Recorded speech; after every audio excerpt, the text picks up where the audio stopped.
നന്ദിയോട് സ്തോത്രം ചെയ്യുന്നു. അല്പസമയത്തിനോടൊപ്പം പ്രതീക്ഷയിലെ എല്ലാ മാന്യ ശ്രോതാക്കളെയും ചെറിയ സന്ദേശത്തിൽ ശ്രദ്ധകളെ ഞാൻ ആഹ്വാനം ചെയ്യുന്നു. സഹോദരങ്ങൾ ഓസ്ട്രേലിയയിലായിരിക്കുന്ന എല്ലാവരും സുഹൃത്തുക്കൾ സന്ദേശത്തിലുള്ള നിങ്ങളെ ഭാഗമായി സ്വാഗതം ചെയ്യുന്നു. ഞാനിന്ന് പറഞ്ഞു ഈ മൈക്ക് വേണ്ടി ഇവിടെ നിൽക്കുമ്പോൾ ഒരു ഭാരതീയനായി ഞാൻ അഭിമാനിക്കുകയാണ്. 17-ാം നൂറ്റാണ്ടിൽ യൂറോപ്പിലെ ചില വ്യാപാരികൾ നമ്മുടെ ഇന്ത്യൻ ഭൂഖണ്ഡത്തിൽ കാലുകുത്തുവാനിടയായി ചേർന്നു. ചിലരായി 17-ാം നൂറ്റാണ്ടിൽ ഇന്ത്യൻ വരികയും 18-ാം നൂറ്റാണ്ടാകുമ്പോൾ നമ്മുടെ ഇന്ത്യ ബ്രിട്ടീഷ് രാജ്യത്തിന്റെ അടിമകളായി മാറുവാനിടയായി ചേർന്നു. ഏറെ കാലം നമ്മുടെ ഇന്ത്യ മഹാരാജ്യം ബ്രിട്ടീഷ് രാജ്യം സ്വതന്ത്ര രാജ്യമായി മാറുവാനിടയായി ചേർന്നു. ഇന്ന് ഭാരതത്തിലെ എല്ലാ ഇടങ്ങളിലും നമുക്കത് കാണുവാൻ കഴിയുന്നു. പ്രത്യേക ഇത് 7:30 മണി കഴിഞ്ഞപ്പോൾ നമ്മുടെ പ്രിയങ്കരനായ പ്രിയപ്പെട്ട അധ്യാപകരെ, കുട്ടികളെ, സഹപ്രവർത്തകരെ, മൈ ഡിയർ പാരന്റ്സ്, നമ്മുടെ സ്വാതന്ത്ര്യ ദിനാഘോഷത്തിന്റെ 78-ാം വാർഷികം നമ്മൾ ആഘോഷിക്കുകയാണ്.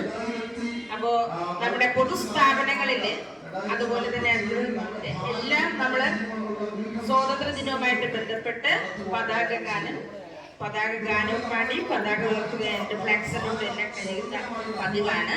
അതുപോലെ തന്നെ നമ്മുടെ ബ്രിട്ടീഷുകാരുടെ ബ്രിട്ടീഷുകാരുടെ അടിമകളായിട്ട് നിൽക്കുന്ന നമ്മുടെ ഇന്ത്യക്കാർക്ക് സ്വാതന്ത്ര്യം കിട്ടിയത് 1947 ആഗസ്റ്റ് 15 തീയതിയാണ്.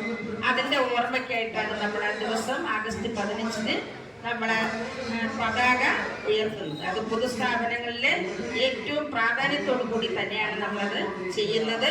അപ്പോൾ നമുക്ക് വളരെയധികം ഗാന്ധിജി, അതുപോലെ തന്നെ ഗോപാലകൃഷ്ണ ഗോഖലെ, സുഭാഷ് ചന്ദ്രബോസ് ഇങ്ങനെയുള്ള ധീരരായിട്ടുള്ള സ്വാതന്ത്ര്യ സമര സേനാനികളുടെ ശ്രമത്തിന്റെ ഫലമായിട്ടാണ് നമുക്ക് സ്വാതന്ത്ര്യം കിട്ടുന്നത്. ആ സ്വാതന്ത്ര്യത്തിൽ നമ്മൾ ഇന്ന് വളരെയധികം പ്രാധാന്യത്തോടു കൂടി നമ്മൾ ഇന്ന് ആഘോഷിക്കുകയും അതിന്റെ പേരിൽ നമ്മുടെ ഓർമ്മ ദിനമായിട്ട് നമ്മളത് ആഘോഷിക്കുകയും ചെയ്യുന്നു. എല്ലാവർക്കും നമസ്കാരം. നമ്മുടെ ഭാരതത്തിന്റെ എത്രാമത്തെ സ്വാതന്ത്ര്യ ദിനമാണ്? 77 വർഷമായി നമുക്ക് സ്വാതന്ത്ര്യം കിട്ടിയിട്ട്. മനസ്സിലായല്ലോ, 77 വർഷവും. പിന്നെ അന്ന് നമ്മള് ഇന്ത്യക്ക് സ്വാതന്ത്ര്യം കിട്ടിയിട്ട് അന്ന് നമ്മൾ ദേശീയ പതാക ഉയർത്തി. അങ്ങനെ നോക്കുമ്പോഴാണ് നമ്മൾ 78ാമത് ദിനം എന്ന് പറയുന്നത്. 77 വർഷമാണ്. അപ്പൊ നമുക്കറിയാലോ, സ്വാതന്ത്ര്യം എന്ന് പറയുന്നതാണ് നമുക്ക് നമ്മുടെ പൂർവന്മാരായ നമ്മുടെ ഈ ഭാരതത്തിൽ ജീവിച്ചിരുന്ന ദേശസ്നേഹികളായ ആൾക്കാര് നമ്മുടെ ഭാരതത്തിന് വേണ്ടി സമരം ചെയ്ത് നേടി തന്നതാണ് എന്തോന്ന്? സ്വാതന്ത്ര്യം. അപ്പൊ അതിനുമ്പ് നമുക്ക് സ്വാതന്ത്ര്യം ഉണ്ടായിരുന്നില്ല എന്ന് പറഞ്ഞാൽ അർത്ഥം എന്താണ്? നമ്മുടെ ഇന്ത്യയില് നമ്മുടെ വിദേശത്തുള്ള ആൾക്കാര്, പോർച്ചുഗീസുകാര്, ബ്രിട്ടീഷുകാര്, അതുപോലെ തന്നെ ഡച്ചുകാര്, ഫ്രാൻസുകാരൊക്കെ ഇവിടെ വന്ന് നമ്മളെ ഭരിച്ചുകൊണ്ടിരുന്നു. അവസാനമായിട്ട് ആരാണ് നമ്മളെ ഭരിച്ചുകൊണ്ടിരുന്നത്? ബ്രിട്ടീഷുകാരാണ്, വെള്ളക്കാരെന്ന് പറയും. അപ്പൊ അവരിൽ നിന്ന് നമുക്ക് സ്വാതന്ത്ര്യം നേടാൻ വേണ്ടി നമ്മുടെ രാഷ്ട്രപിതാവായ മഹാത്മാഗാന്ധി, അതേപോലെ തന്നെ സുഭാഷ് ചന്ദ്രബോസ്, ഭഗത് സിംഗ്, ജവഹർലാൽ നെഹ്റു തുടങ്ങി ആയിരക്കണക്കിന്, നമ്മുടെ കേരളത്തിൽ കേട്ടിട്ടില്ലേ കെ കേളപ്പൻ? ആരാണ് കെ കേളപ്പൻ? കേരള ഗാന്ധി എന്ന് പറയല്ലേ? അങ്ങനെ ആയിരക്കണക്കിന് 10,000-കണക്കിന് കൊച്ചു കുട്ടികൾ ഉൾപ്പെടെ അമ്മമാര് എല്ലാവരും കൂടി നമ്മുടെ ഭാരതത്തിന്റെ സ്വാതന്ത്ര്യത്തിന് വേണ്ടി പോരാടി നമുക്ക് സ്വാതന്ത്ര്യം വാങ്ങി തന്നു. അതാണ് 1947 ആഗസ്റ്റ് 15 നമുക്ക് സ്വാതന്ത്ര്യം കിട്ടി എന്ന് പറയുന്നത്. അപ്പൊ അതിനെക്കുറിച്ച് സംസാരിക്കാൻ വേണ്ടി നമുക്ക് സമയമുണ്ട്. ആ സമയത്ത് ആ കാര്യങ്ങളൊക്കെ നമുക്കിവിടെ പൊതുയോഗമുണ്ട്. നമ്മുടെ പഞ്ചായത്ത് പ്രസിഡന്റ് വരും. അവരൊക്കെ വരുന്ന സമയത്ത് അതിനെക്കുറിച്ചൊക്കെ കൂടുതൽ കാര്യങ്ങൾ പറയും. ഇപ്പൊ നമുക്ക് നമ്മുടെ ഘോഷയാത്രയാണ്, അതിനുവേണ്ടി നമുക്ക് പോവാം. അപ്പൊ നമ്മള് ഈ സ്വാതന്ത്ര്യത്തോടു കൂടി നമ്മൾ ഒരു കാര്യം കൂടി നമ്മൾ ചെയ്യുന്നുണ്ട്. നമുക്കറിയാം, നമ്മുടെ കേരളത്തിൽ ഇപ്പോൾ വലിയ ഒരു ദുരന്തം ഉണ്ടായി അല്ലേ? ഒരു ദുരന്തം ഉണ്ടായില്ലേ മക്കളെ? ഇവിടെ ശ്രദ്ധിക്കൂ, ഒരു ദുരന്തം ഉണ്ടായില്ലേ? എന്താണ് ദുരന്തം? വയനാട് ആ ഉറങ്ങി കിടന്ന കുഞ്ഞു മക്കൾ ഉൾപ്പെടെ ആൾക്കാരെ ഉരുൾപൊട്ടലുണ്ടായി എടുത്തുകൊണ്ട് പോയി അല്ലേ? ഒരു സ്കൂൾ നശിച്ചു. അപ്പൊ അവരെ നമുക്ക് സഹായിക്കണ്ടേ? അവരൊക്കെ നമുക്ക് സഹായിക്കണം.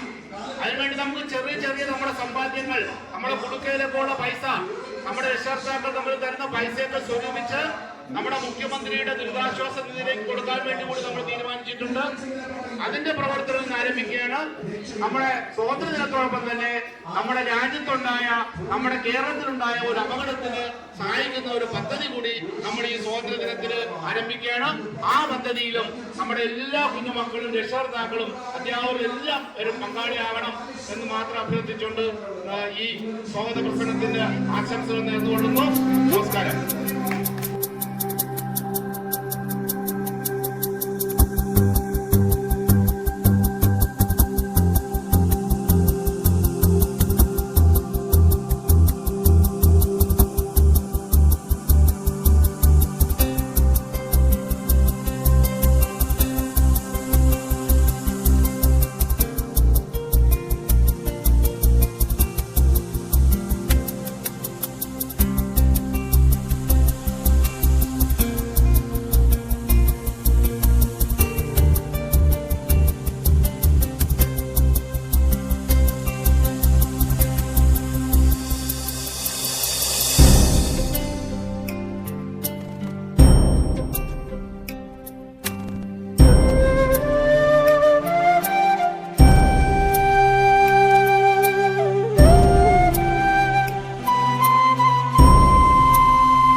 കുഞ്ഞുമക്കളുടെ മനസ്സിൽ സാമൂഹിക സേവന മനോഭാവം ഉണ്ടാക്കുക എന്ന ലക്ഷ്യത്തോടുകൂടി ഒരു സേവാ നിധി എന്ന പേരിൽ ഒരു കുഞ്ഞു പെട്ടി സ്കൂളിൽ സ്ഥാപിച്ചു.